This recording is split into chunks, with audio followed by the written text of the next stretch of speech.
Hi guys! Pupunta nga po pala kami ngayon sa PNB ng Tokyo branch sa mga mag-a-apply dyan ng PNB or mag-open ng account. Kwento ko sa inyo kung paano.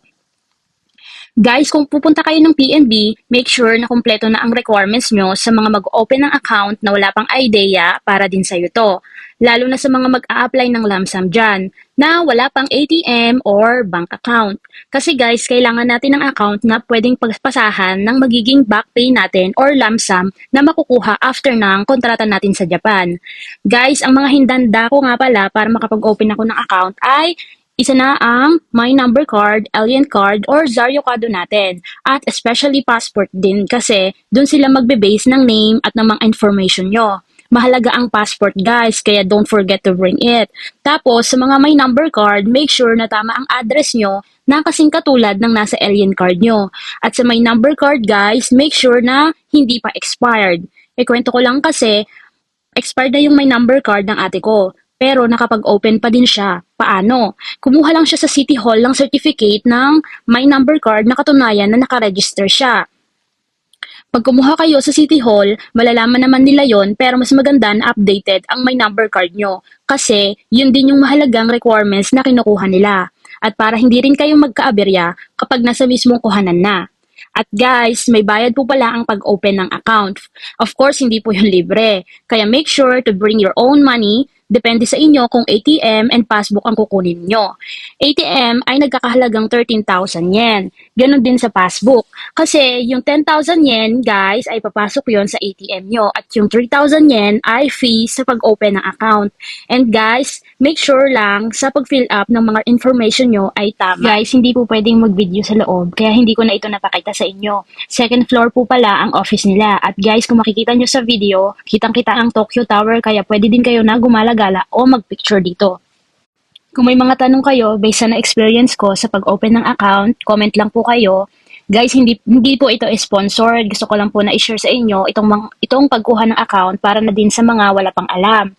So, dahil nagutom na kami, kakalakad, naisipan muna namin mag-ramen. Isa sa famous na ramenan dito sa Japan, ang Ichiran. Guys, sa mga hindi pa po nakakatry, itry nyo na. So guys, meron naman silang machine dito na pwede nyo i-translate into English. So, para mas madali nyong maintindihan, pwede kayong mag-add ng noodles, rice, at kung ano-ano pa, like pork and egg, at yung mga toppings nila. So guys, ito pala yung itsura ng machine dito sa Ichiran Ramenan ng Japan. So, hindi naman po lahat pare-parehas ng itsura. Ipapakita ko lang po sa inyo kung ano itsura ng napuntahan namin Ichiran na Ramenan. So guys, nagbabayad lang po ako dito ng mga in-order ko. Dito sa Ichiran, pwede kayong umorder na hindi na nagsasalita at makakakain kayo ng maayos na meron kayong maliit na privacy. Kasi guys, may maliit lang na parang bintana at doon lang nila ilalagay ang pagkain na in-order nyo. So guys, buti na lang walang masyadong tao kaya nakapag-video ako. Ito pala yung ate ko, siya pala yung kasama ko kumain dito sa Ichiran. So, ito pala yung itsura ng Ichiran na ramenan guys. Ito pala yung bintana na sinasabi ko sa inyo guys. Diyan nila nilalagay yung pagkain na o-orderin nyo at diyan lang din sila maglalabas ng mga in-order nyo. いたします。失礼いたします。はい、こちら失礼いたします。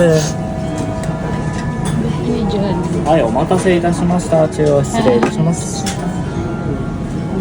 なぜこちら受けさせていただきます。はい、こちらお待たせいたしました。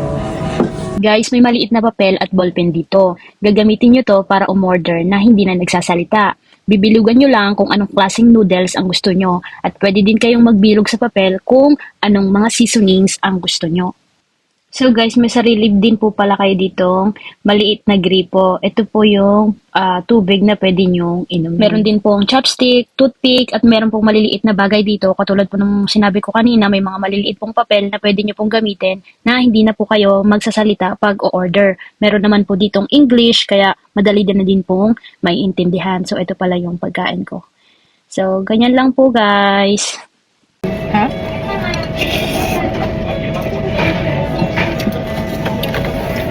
いらっしゃいませ。本日はご来店ありがとうございます。こちらお先にコップ失礼いたします。お願いします。じゃあ、ご休みでしたらお送りいたします。じゃあ、ご送りいたします。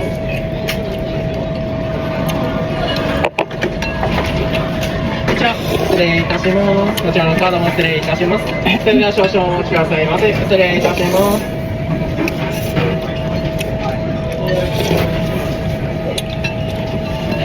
May lasa noodles mo lang.